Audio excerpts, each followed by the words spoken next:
We see it, like outside of Grand Rapids, we have some of the largest family-owned businesses in the country. So when you see that and you drive into downtown Grand Rapids and everything is sold up by two different families, you're like, where's our part in it? Or then when we're outside and then you're pushed into being not really accepted or whatever, so you're pushed to a different side of town. Well, our side of town is just as valuable as theirs. So I feel like over the course of time, the more we come together and work together, and I feel like that's all across the country, the more we realize that when we come together, we can definitely do more. All right, so like I said, we're heading to Grand Rapids, and so here we are. We're at District 2012. It's really easy to see where I got the name from. The address is 2012 Eastern. But the concept of the district is, if you look around, kind of pan around, you'll see this is a business corridor. And so it's much more than just about our building. It's about how do we revitalize this business district to bring more Black business ownership and businesses to more storefronts. So we're going to walk inside. This is a former Old Kent Bank, which eventually turned into Fifth Third. So we purchased the building. The vault is still in there, so you get to see the vault. But really excited for this concept. So this concept is entrepreneurial hub focused on Black and brown businesses, mostly Black businesses in the city of Grand Rapids, but also Kent County wide. So this is a hub because currently there isn't an organization or a hub for Black entrepreneurs in this community. And so this is what we've been working on for the last couple of years. So what's going on?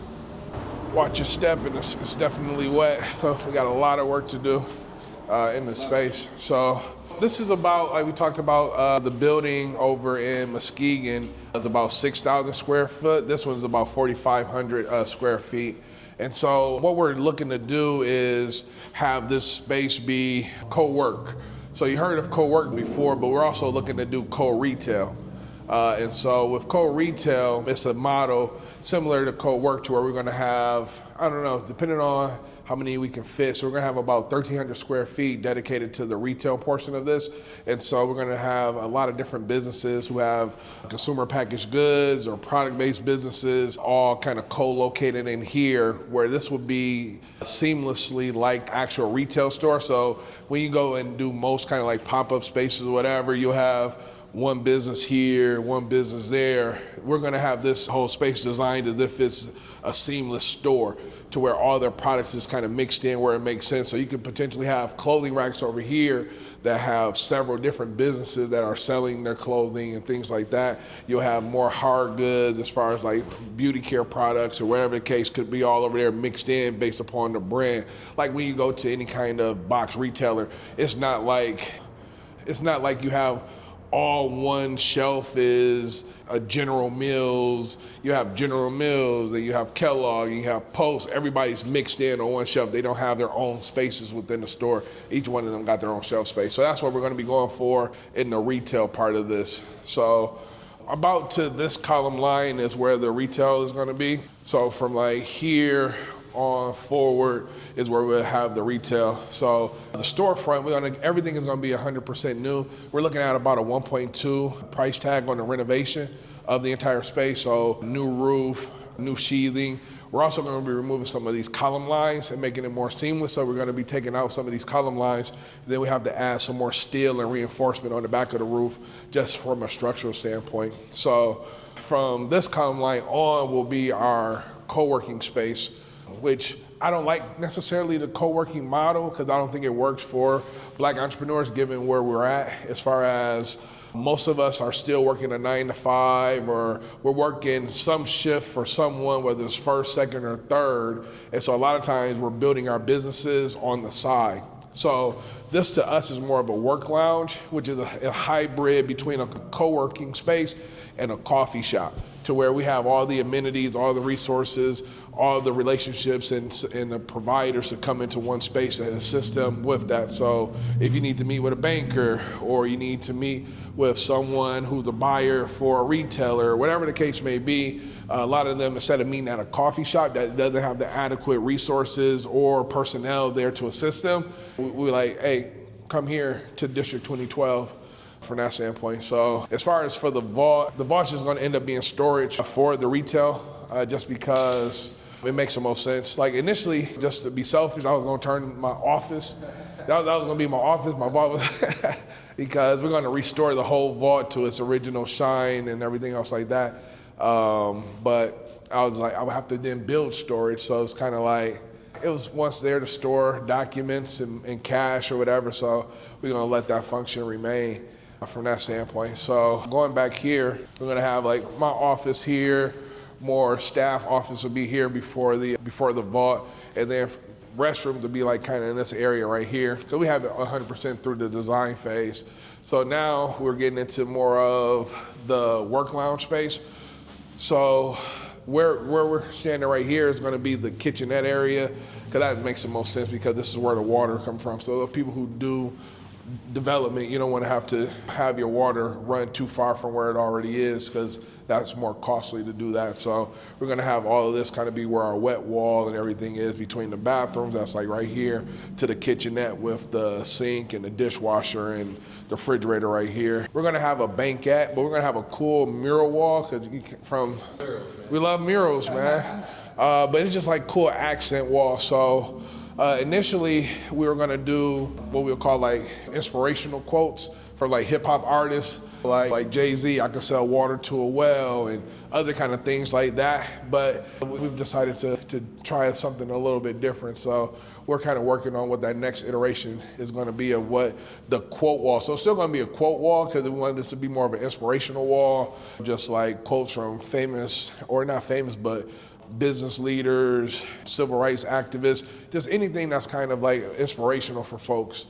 On this side, it's going to be this will be some kind of accent wall. I haven't really sure what it's going to be as far as design. So like right now in our rendering, it's just white, just because we haven't decided what kind of aesthetic. Back here, because we began to do a little bit of demos, that's why you kind of see things everywhere.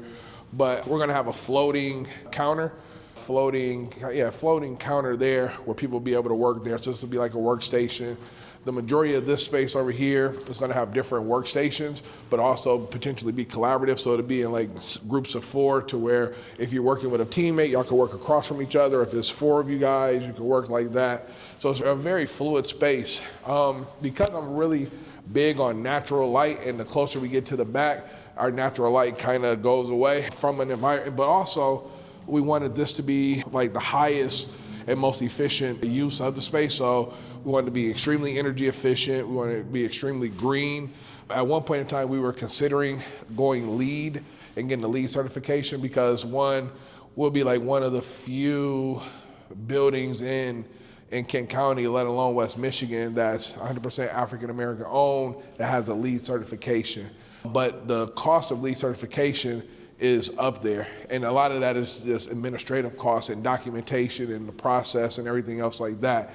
And so because we also want to be very good stewards of the resources that we're receiving, we decided to go not seek LEED certification, but put a lot of the intention and intentionality behind being green and environmental as possible. So in order to do that, we're going to have these sun tunnels that we're going to poke in the roof that'll let natural light come in, but we're also going to have what they call a diffuser that pretty much is a light sensor, to where when the sunlight dips below a certain lumen, then the actual LED lights kick on.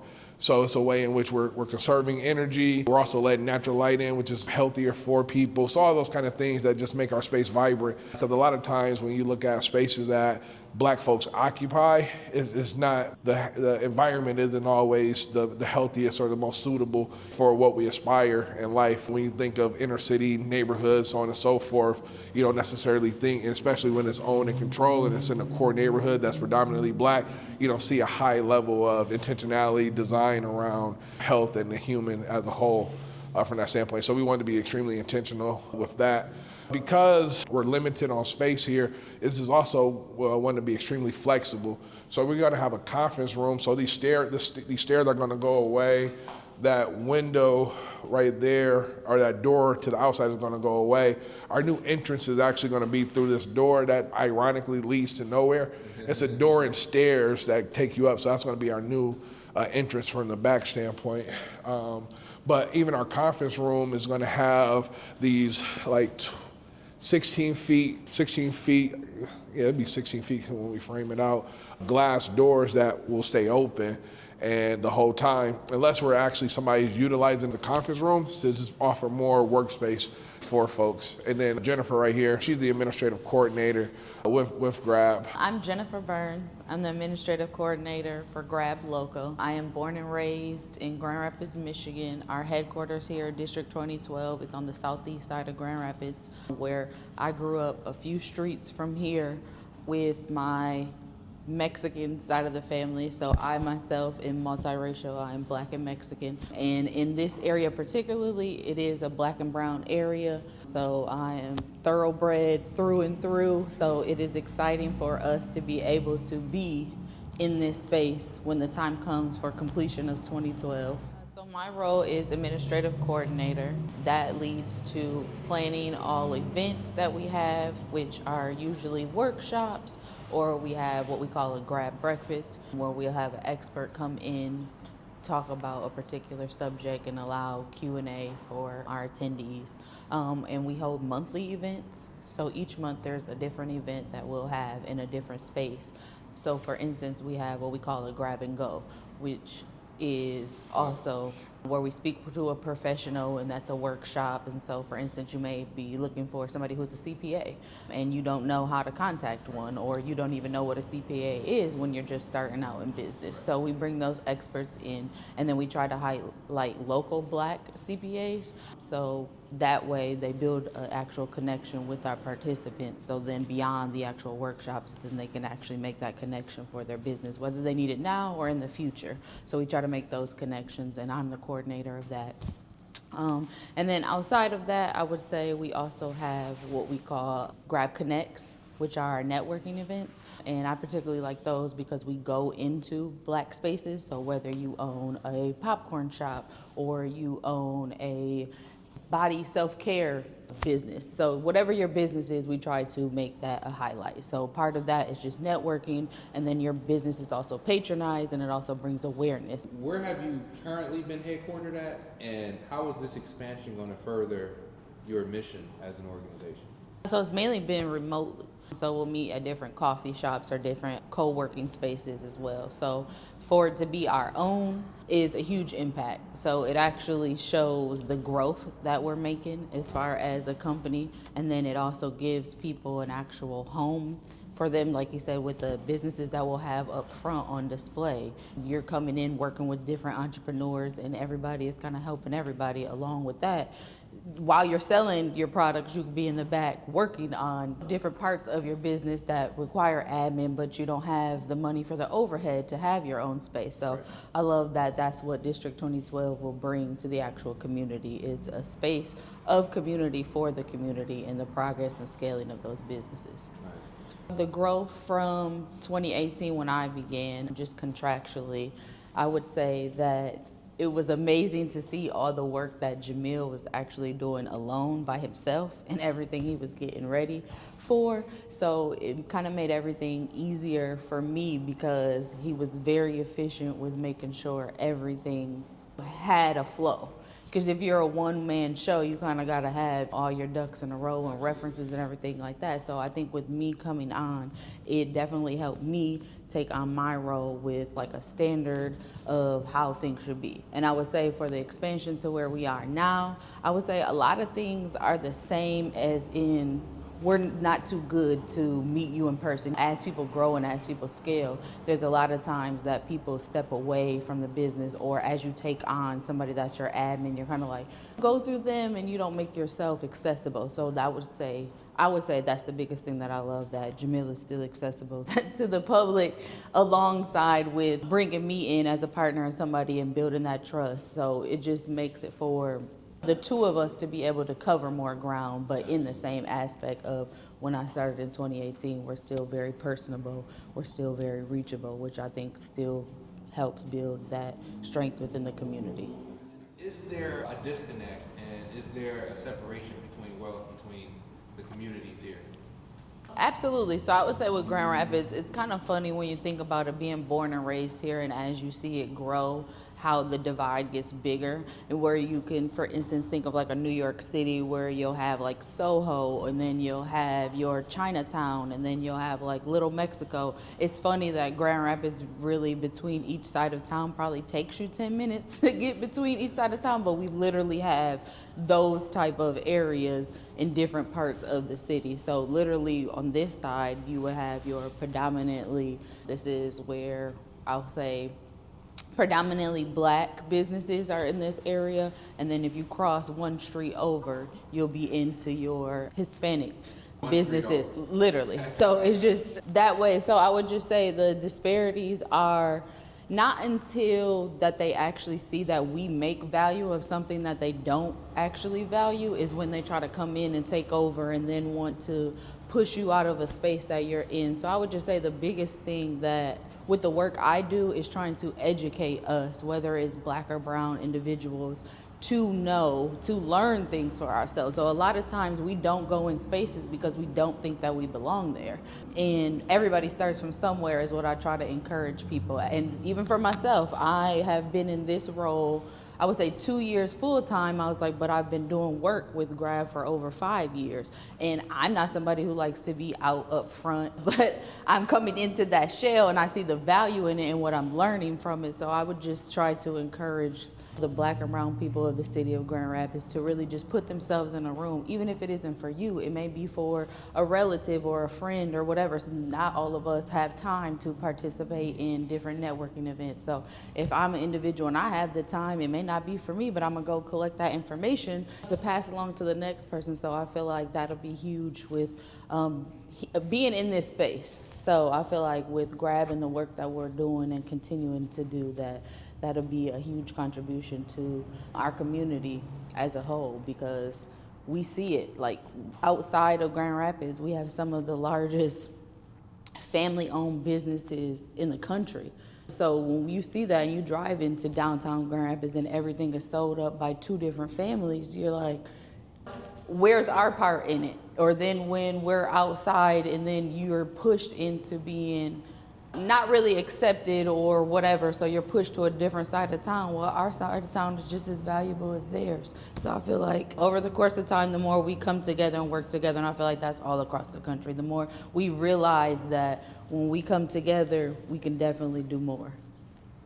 One thing about the work that I do, that I am a real person, I have the direct connect to Jamiel, so I'd appreciate it if when I send you an email that you reply back without me having to go to Jamiel to follow up. So that's a little inside joke. Anyways, GRABB can be found at grabblocal.com, and that is with 2 B's, GRABB, local, LOCAL.com. We are on social media as far as all platforms with GRABB Local as well. And then as far as Facebook, we are Grand Rapids Area Black Businesses. 10 years from now, kind of talk to me about what your thought is, where you see this organization, what type of impact you see yourself having. Yeah, so with GRABB, we started back in 2012, and so from then to now, everything is kind of like following a lot of the plans that I made. So the things that we're doing today is things that I've planned for and wrote down in like 2015. Like when Jennifer came on full time and I pretty much gave her access to like all the files and everything, it's still a lot of innovative and creative things that we haven't done that we know is extremely impactful, but it's really about the time and the space. And so a lot of the things that have been kind of on the shelf as far as like ways in which we can drive impact and the way we can drive transformation for black folks in Kent County and in Grand Rapids, we're going to be able to really leverage some of those plans with this space. And so that's kind of what we've been waiting for, is to have our own space to be able to do and be as creative and as free with the way in which we know how our people need to be supported. And so it's just an extension of those. So it's almost like, for a rap reference, when they used to say Fat Joe found punt rhyme book, like Right. yeah, so with that, I have a whole rhyme book and a playbook for when I step away from the organization, because the biggest thing that I see in order for an organization to have generational and multi-generational impact is that it has to transition from the founder, leader, to whoever that next leader will be in order to keep the organization thriving and incorporating the new generation in the new world. I say it's akin to having a baby boomers who are trying to figure out how to like be popular on TikTok. It's just, the time has passed. So they still have a lot of knowledge and a lot of wisdom, but they have to find a vessel to help shape them into applying that in the new world. And so for GRABB, once we get the headquarters open, once we're operating for a couple of years, I plan on taking a step back and just maybe leading from a board standpoint for a few more years and then completely transitioning out, hoping that the organization was able to grow into its next iteration of without Jamiel, because a lot of times with black organizations and even black businesses, it becomes synonymous with the person who started or founded,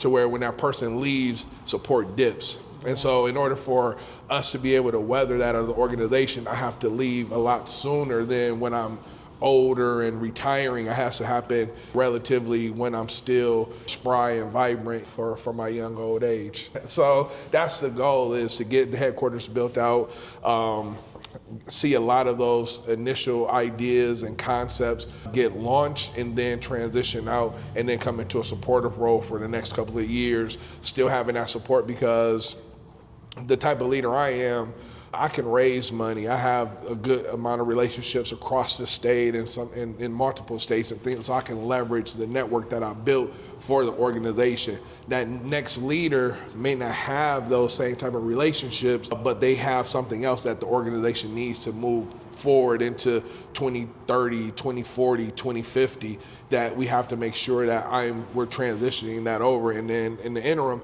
and the reason why we love this space is because I own this space. We own this space. So it's not one of those situations to where the rent can be raised or the owner of the building can sell it from under us and now we're looking for a new home. So the biggest thing that I wanted to do with my skill set is make sure we build a permanent home where GRABB can exist for as long as necessary, expand to other areas, other cities if necessary, but this will always be home base for the foreseeable future. So a lot of things we don't have in the black community is institutions that survive 50, 60, 100 years. The only institution that we have is the church, and we have the Urban League, and we have the NAACP. But if you think about economic organizations that have consistently been in existence, we don't have any. We'll have it for a moment in time, and then it fades, and then a new iteration comes and it's different. We're looking for GRABB to be an institution. And so having District 2012, having what's out back, which is our back alley market space, and even looking to expand in this area in other ways and other concepts. We're looking to make this district, which is the Seymour Square district, our GRABB's headquarters for here until forever.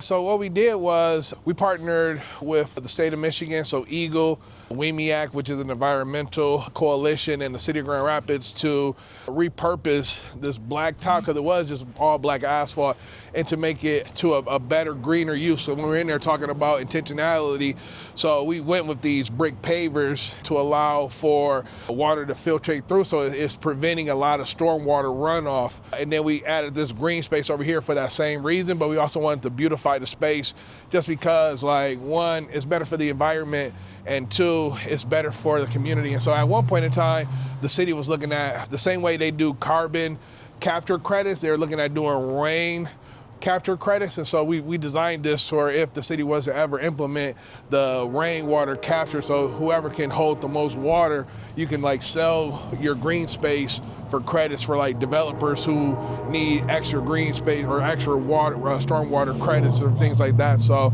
but yeah, so this is about $200,000 worth of redevelopment. So we did 100% reconstruction of this parking lot. And so we added trees, so green space, but also this is gonna double as an outdoor market. So we're gonna call this back alley market at District 2012. And so we're gonna, 2025, this year is gonna be our pilot season for that, to where we're gonna have makers and merchants back here selling their products. We're gonna kick off our initial one the second week of May. And so businesses will be able to have their tents and things, and so it's gonna be a whole marketplace. And so that's why, one of the reasons why we designed this is because COVID taught us that we gotta always have flexible spaces, because if people can't be indoors interacting, then we got to be very flexible in space. So the same way the inside is going to be flexible as far as use, we wanted to make this parking lot flexible from that standpoint. So You very rarely see somebody do a build such as this in the parking lot, because this is more or less one of the first things that gets value engineered out of a budget. So this is pretty impressive, honestly. yeah, we're able to do that because we received some grant dollars to help with costs. So we put our own money in, but we also were able to get some grant dollars because of the focus of capturing stormwater. And so us having this helps the overall system. So the less water that's going into the drains, it doesn't cause system backups, flooding, and because we're going through this climate change, it also helps to reduce a lot of that. And so we're just really excited. So when these trees and things start to bloom, it's some beautiful trees. We have some shrubs that eventually bloom, but yeah, this is we're really excited about this. And then also the asphalt is of like a super high grade to where it's going to have a long life. So normally asphalt lasts anywhere between 3 to 5. This one, especially because it doesn't get a lot of use, we can have this for about 7 to 10 years. And which also speaks into when I said as far as us owning the building and purchasing that, and my ability to raise dollars and get dollars for the organization. I want whoever transitions into this role to not have to worry about building maintenance or, oh, we have to find more money for lease space and things like to pay our lease, or we got to go out and find that. So I want to be able to hand off the organization when it comes time in a way in which it's not too much other than worrying about making sure we're providing high quality services and impact to the community. That's what I really want the staff to focus on. This type of stuff, I'm able to do this. The next leader might not be able to, so I wanted to make sure that they are just focused on the main thing, which is the people and the businesses and the community. Okay. Yeah, so I see the work that I do at GRABB and my business ventures is one and the same, but it's also, like I was saying, it's proof of concept. So I started GRABB before I started a lot of the businesses that I'm in. And so when I was working with entrepreneurs back then, they were like, well, what businesses have you started? I was like, well, my uncle and my grandfather, and I grew up around business owners. And so that's why I believe these are the things that will help. And then when I started to open up and run my own businesses, then to me, that's a proof of concept. So the fact that everything that I was instructing and coaching and consulting business owners to do before I got into it and started launching my own businesses is the same thing I'm doing in my own businesses. So when I'm talking about cash flow, when I'm talking about networking, relationship building, understanding the ins and outs of financial institutions, you can go to one bank and they can tell you go to the next bank, they tell you go to the next bank, they tell you yes.